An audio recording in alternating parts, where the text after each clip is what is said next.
ஐயாவுக்கு இடையில உடல்நல குறைவுன்னு ஒரு செய்தி சொல்லப்பட்டது. அப்பல்லோ மருத்துவமனையில் சிகிச்சை பெற்றாங்க. அதாவது இருதய சிகிச்சை என்பது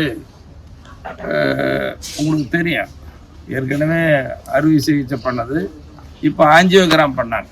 ஆஞ்சியோகிராம் பண்ண உடனே இது சரியாக இருக்குது, ஒன்றும் பாதிப்பு இல்லை, இன்னும் 15 ஆண்டுகளுக்கு ஐயாவுக்கு இருதய கோளாறு வராது அப்படின்னு சொல்லிட்டாங்க. ஒரு தெம்பாக இருக்கிறாங்க ஐயா, தைரியமாக இருக்கிறாங்க. ஐயாவை பார்க்கிற முகத்தால் தருமபுரி வரும்பொழுது மிக பிரம்மாண்டமான கூட்டம். 25 தருமபுரி மாவட்டம் கூட்டம். 26ஆம் தேதி அடுத்த நாள் ஞாயிற்றுக்கிழமை ஒருங்கிணைந்த சேலம் மாவட்ட கூட்டம். அந்த கூட்டமும் பிரம்மாண்டமாக இருக்கும். அப்போ மருத்துவ அவர்கள் இப்படி ஒவ்வொரு மாவட்டத்தோறும் செல்லுகிற கூட்டங்களில் பிரம்மாண்டமான கூட்டம் வரும். மருத்துவ அவர்கள் களத்தில் நிற்கிறார்கள்.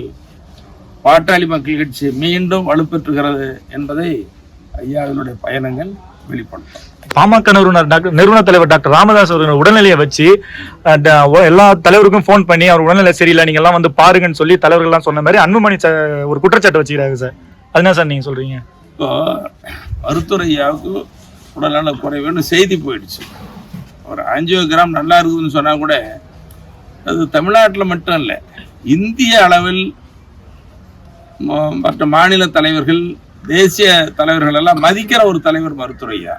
குறிப்பா சமூக நீதின மருத்துவரையா என்ற அடையாளம் இந்தியா முழுவதும் இருக்குது.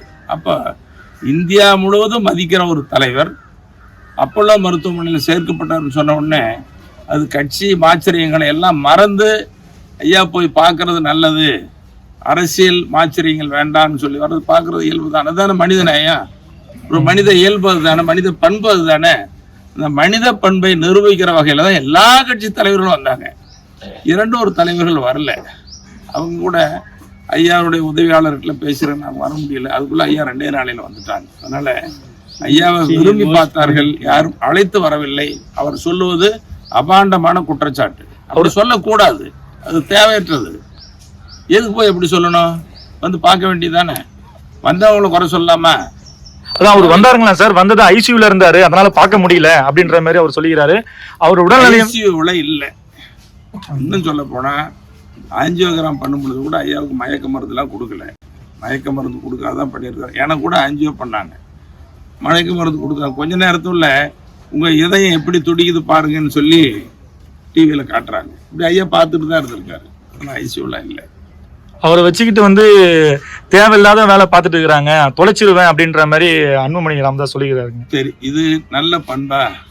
இது அரசியல்ல பேசுற நாகரிகமான பேச்சா? இது தேவையில்லாத பேச்சு, விரும்பத்தகாத பேச்சு.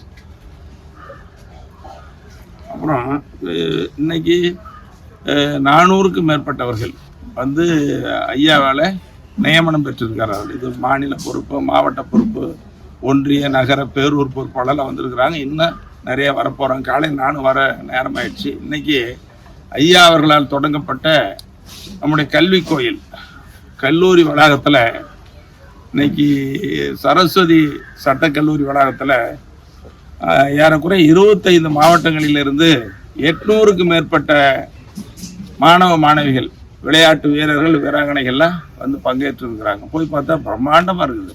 அந்த விளையாட்டு போட்டி காண்பதற்கு அவ்வளோ காலையில் அதை தொடங்கி வச்சுட்டு ஐயா இப்போ முடிச்சு வைக்க போகிறாங்க மாலையில். ஆனால் அவசரமாக சென்னைக்கு போனேன். சென்னையில் நாளைக்கு சட்டமன்ற கூட்டத்தொடர், அதுக்காக சட்டமன்ற குழு தலைவர்கள் கூட்டம் இருந்துச்சு. இதில் பாட்டாளி மக்கள் கட்சியின் சார்பில் இந்த ஜி.கே. மணி ஐயா நியமனம் வச்சுருக்காங்க. அதுக்காக நானும் போய் கூட்டத்தில் கலந்துக்கிட்டு வந்துருக்கிறேன். பாட்டாளி மக்கள் கட்சி சட்டமன்ற குழு தலைவர் ஜி.கே. மணின்னு சொல்லிட்டாங்க. கொறடா அருள் தான் சேலம் சட்டமன்ற உறுப்பினர் சொல்லிட்டாங்க. அதில் ஒன்றும் மாற்றம் இருக்காது. ஐயா தான் எல்லாத்துக்கும் வழிகாட்டி தலைவர். சார், 41 கரூர்ல 41 பேர் உயிரிழந்தாங்கல்ல சார், விஜயோட மாநாட்டில் கேம்பிங்ல. அதனுடைய சிபிஐ விசாரணை இன்னைக்கு வந்து உயர்நீதிமன்றம் வந்து உத்தரவிட்டுக்கிறாங்க சார். அது எப்படி சார் பாக்குறீங்க? அதாவது மனித உயிர் விலை மதிக்க முடியாதது. அங்க கரூர்ல நடந்த சம்பவம் அடுத்த வினாடியே முதல்ல இரங்கல் தெரிவிச்சு அறிக்கையில சொன்னது மருத்துவரையா தான். எப்பவுமே பாத்தீங்கன்னா காலகாலமா எந்த பிரச்சனைனா கூட முதல்ல குரல் கொடுக்கறது ஐயா தான். முதல்ல குரல் கொடுத்தது ஐயா தான். இரங்கல் செய்தி சொன்னாங்க. பாட்டாளி மக்கள் கட்சியில் நாங்கள் எல்லாரும் சொல்லியிருக்கிறோம். ஆழ்ந்த இரங்கலை இன்றும் தெரிவித்துக் கொள்கிறோம். விலை மதிக்க முடியாத மனித உயிர். அதில் உண்மையான நீதி விசாரணை வேண்டும். சிபிஐ விசாரிக்கிறத வரவேற்கக்கூடியதுதான், அதில் ஒன்றும் மாற்றுக்கிறது. பல்வேறு அரசியல் கட்சியினர் வந்து போய் பார்த்துட்டு வந்துருக்காங்க. இன்னும் பாமக சார்பா வந்து இது வெளியே யாரும் போகல. பாட்டாளி மக்கள் கட்சியின் சார்பில் எங்கள் குழு போய் பார்த்தாங்க. பார்த்துட்டு வீடுகளுக்கெல்லாம் போய் ஆறுதல் சொல்லியிருக்கோம். சொல்றேன். சரிங்க ஐயா, ஐயா தானே போறதுக்கான வாய்ப்பு இருக்குதாங்க சார் கரூருக்கு? இல்லை, ஐயா தான் அறிக்கையில் சொல்லிட்டாங்க. அங்கே இருக்கிற நிர்வாகிலாம் போனாங்க, கைபேசியில் போட்டு கொடுத்தாங்க, பேசியிருக்கிறாங்க. சரி. செய்திகளை உடனுக்குடன் தெரிந்து கொள்ள கீழ்கண்ட கேபிள் மற்றும் டிடிஹெச் நெட்வொர்க்குகளில் எம்நாடு செய்தி தொலைக்காட்சியை காணுங்கள். பாதகம் செய்பவரை கண்டால் நாம் பயம் கொள்ளலாகாது பாப்பா. மோதி மிதித்து விடு பாப்பா, அவர் முகத்தில் உமிழ்ந்து விடு பாப்பா. அண்மை செய்திகளை உடனுக்குடன் தெரிந்து கொள்ள இணைந்திருங்கள் எம்நாடு தொலைக்காட்சியுடன்.